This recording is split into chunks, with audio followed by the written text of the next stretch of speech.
Look, I think we have to talk about the Skull Merchant, and I think that we have to talk about the fact that I don't believe Behavior is playtesting their chapters before release in a meaningful way.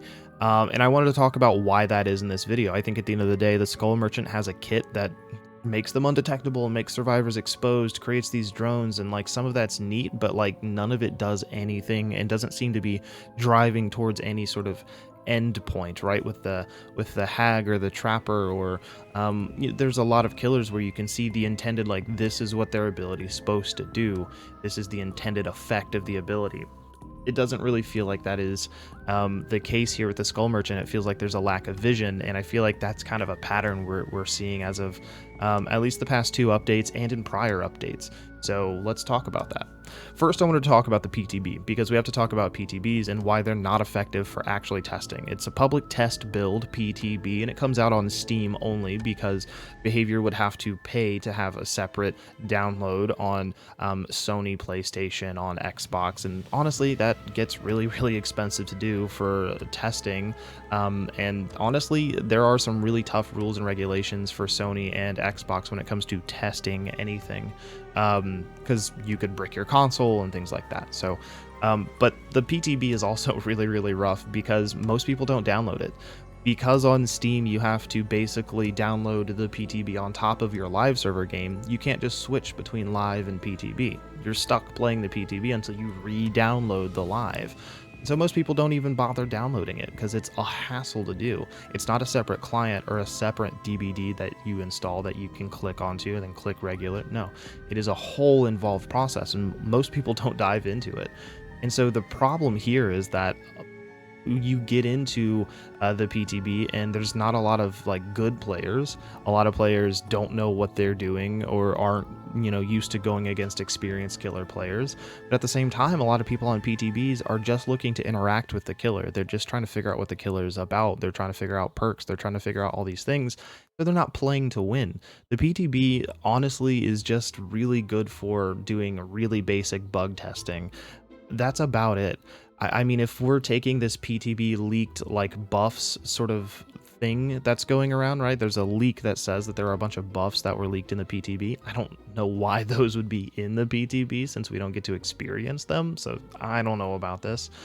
But if that's the case, then those buffs were made like before the PTB came out or the day of, or they were thought of very shortly after the PTB actually launched, and they're just sort of sitting on them.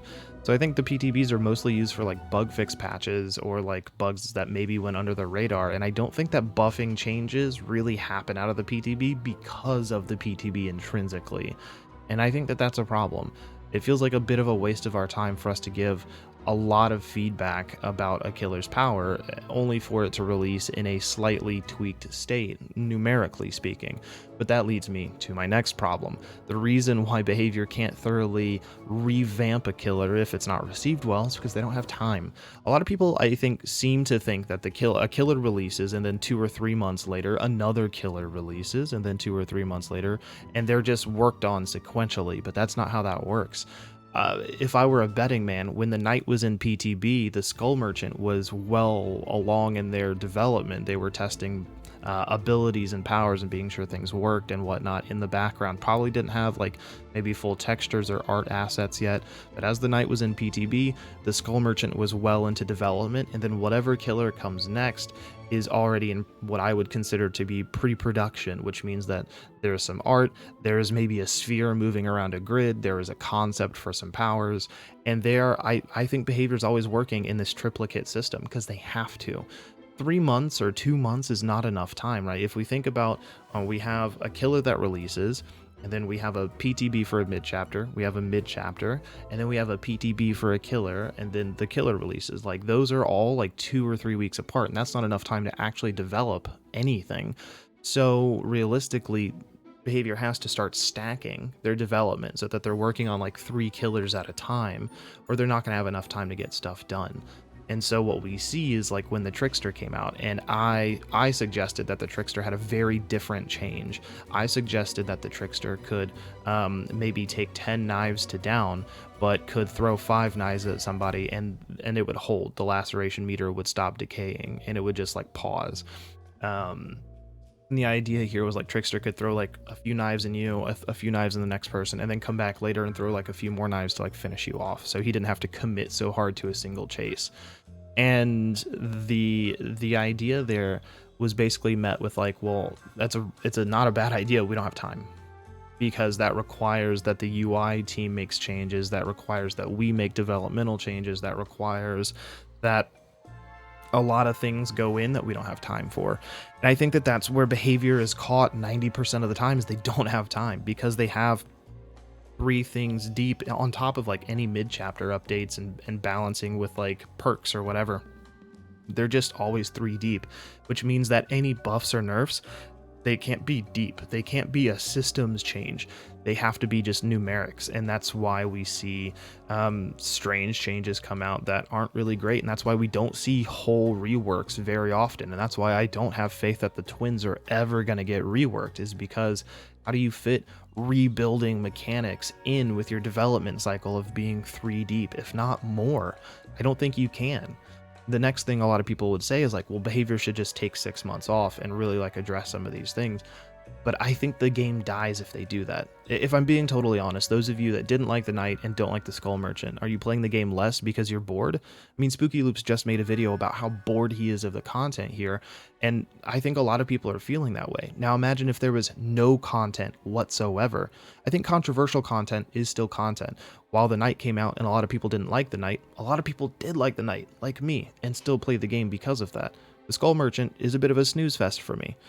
But imagine if there was just nothing here. People would trickle off. It would taper off. There would be fewer players, period. And once those players decide to go somewhere else and do something else, getting them back is really, really hard. Player retention and new player retention is very difficult for games. So I just don't think that taking 6 months off to make deep systems changes is like really viable. So it's a rock and a hard place for behavior, where they can't really seem to get anything done in a meaningful way, and they can't really take a break to do things in a meaningful way, and I think that it's causing developmental breakdown. Now that leads me to the Skull Merchant, and I know it took a while to get here, but if we think back to like the twins, when they came out, we tested them in the PTB, and do you guys remember what happened? We could hop in lockers. When Victor and Charlotte launched in the PTB, they couldn't open locker, like Victor couldn't open a locker and check it. That didn't happen. So a lot of survivors were just hopping in lockers and going, okay, what's up? Like, what are you gonna do? And we've seen nothing quite as bad since, but we've seen time and time again in the PTBs that most killer powers are functional, but the question's never asked of like, are they going somewhere, or are they good? What's their intent? And are they increasing the fun for the game? So, you know, I think the Knight is a good example. I think Trickster is a great example. As much as I think Trickster is really, really cool, I think the knives are such a weird concept that ultimately are really rough and can result in some very unfun gameplay for both sides. I think that the Knight is a great example of a killer that has some deeply unfun gameplay for one side, and the other side, you know, the killer side of it is a lot more fun because it is sort of this 4D chess if you play him more intentionally, but also you don't have to play him intentionally. You can play him really mindlessly and still make it unfun for survivors. So I think at the end of the day, powers are being developed and powers are being created, but those powers are, I don't think the developers are really looking at the landscape of the game and saying like, oh, is this like, not only is this effective, not only like does this work, not only can we take our paper sketches and designs and put them into a game, but also,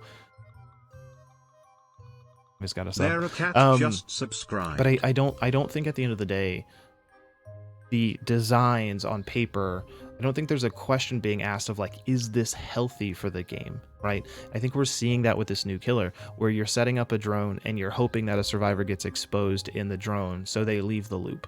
Or you're throwing up a drone and a survivor runs at you so that you have to M1 them so that they leave the loop. At the end of the day, it's not a very engaging gameplay for anybody, for survivor or killer, and I don't think that whoever's playtesting at behavior has enough experience to understand how this scales up and down.